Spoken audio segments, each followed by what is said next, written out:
दादी माँ, सांप।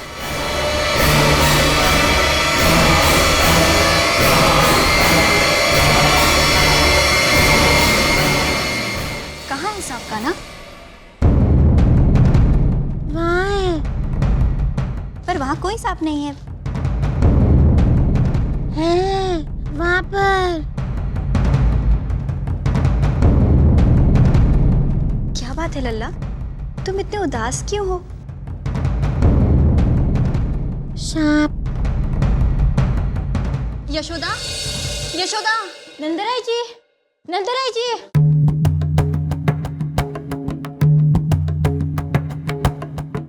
क्या बात है जीजी? देखो ना यशोदा, लल्ला को क्या हो गया है? कैसे रोनी से सूरत बना के खड़ा है। मेरी तो कुछ समझ में नहीं आ रहा। क्या है रे लल्ला? सांप। सांप? कहाँ है सांप? वहाँ उधर है। उधर है।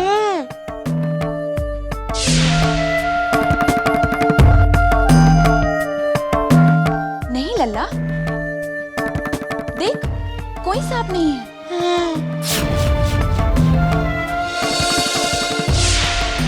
नहीं, कोई सांप नहीं है।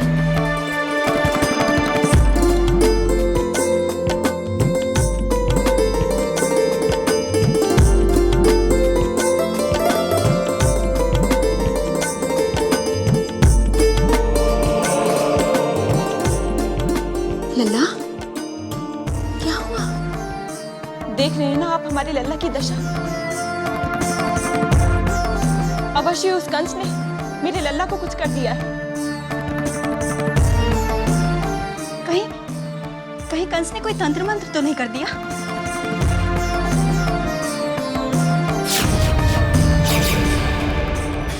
भगवान, दादी माँ की सुरक्षा के लिए कृष्ण वन में भी जा सकते हैं। उन्हें अकेली वन में देखकर विचलित भी हुए हैं। वो जाते क्यों नहीं? देवर्षि, मेरे इस कृष्ण अवतार में मैं सबको यही बताना चाहता हूँ, आप जैसा कर्म करोगे आपको उसका वैसा ही कर्म फल भोगना पड़ेगा। इस जन्म में नहीं तो फिर अगले जन्म में कर्म फल तो भुगतना ही पड़ेगा। देवर्षि, दादी माँ भी अपने कर्मों का फल भुगत रही हैं। जब कर्म फल भोग लेंगी तब कृष्ण उनकी सहायता अवश्य करेगा। वाह प्रभु वाह, क्या लीला रची है आपने। नारायण नारायण।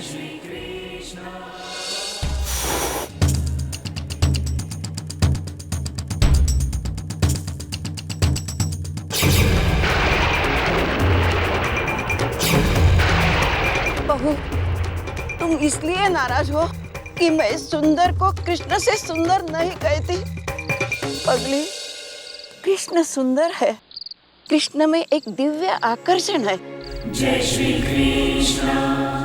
इसीलिए तो तुम अपने सुंदर को कृष्ण बनाना चाहती हो। तुम सत्य से ना समझ हो बहू। जय श्री कृष्ण।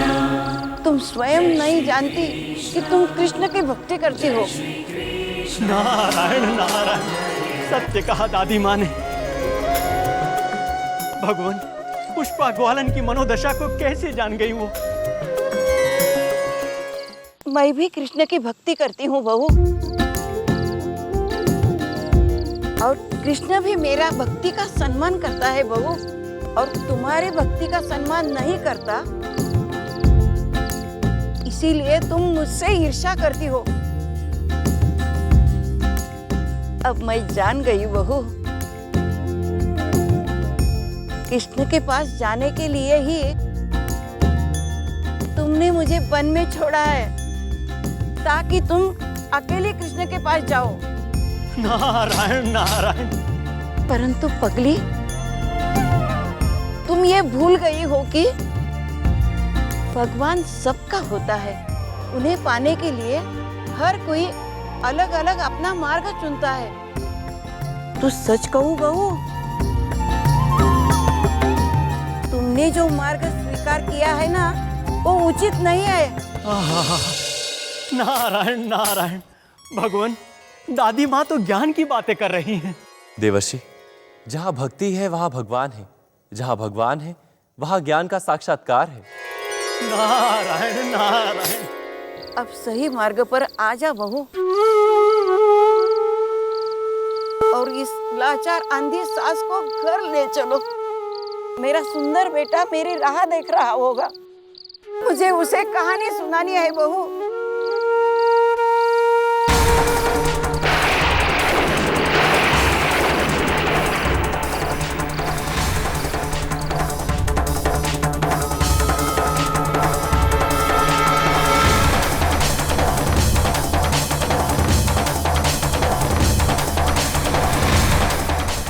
लाठी मिल गई बहू, लाठी मिल गई।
यशोदा, अब तक तो गुमसुम उदास सा था, पर अब अचानक ही बलराम को जो देख लिया है। बड़े प्रसन्न दिखाई दे रहे हो कन्हैया।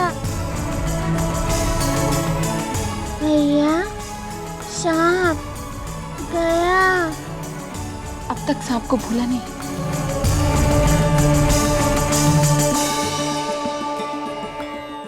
इसलिए तुम उदास थे। चलो मेरे साथ।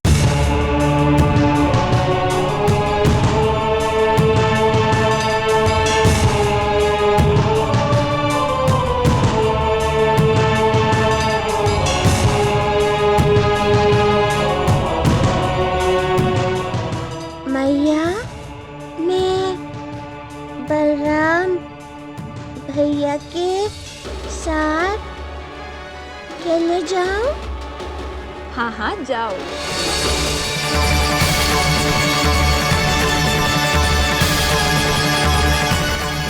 चलो।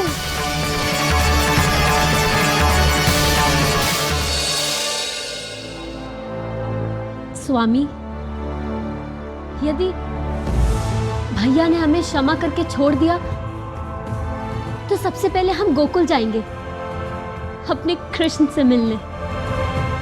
मैं उसे प्यार करूंगी, चूमूंगी, उसे अपने सीने से लगा लूंगी। मैं आपसे बात कर रही हूँ स्वामी, इन कारागृह की दीवारों से नहीं। मैं सुन रहा हूँ देवकी। तो क्या आप मेरी बात सुनकर उत्साहित नहीं हुए? मैं सपने नहीं देखता देवकी, और क्षमा उसे किया जाता है जिसने कोई अपराध किया है, किंतु हम केवल कंस के अत्याचार और मनमाने के कारण कारागृह में हैं। आपने मुझे सत्य के दर्शन कराकर मुझसे मेरी सारी खुशियां ही छीन ली।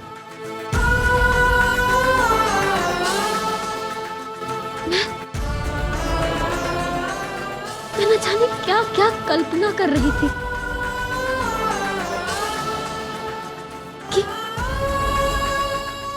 जब हम गोकुल जाएंगे तो कृष्ण हमें देखता ही दौड़ा चला आएगा और पुकारेगा माँ।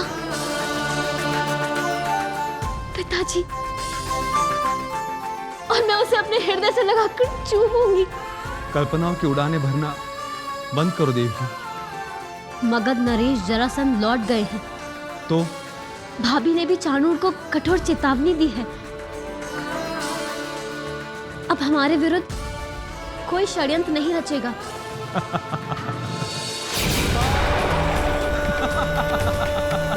होश में आइए जी, होश में आइए। मैं तो होश में आ गया हूं देवकी, किंतु इतना भोगने के बाद भी अब तक तुम होश में नहीं आई। सांप कभी डंक मारना नहीं छोड़ता, नहीं ना? और कंस तो सांप से भी विषैला है। तो तुम्हें कैसे सोच सकती हो कि कंस हमें छोड़ देगा?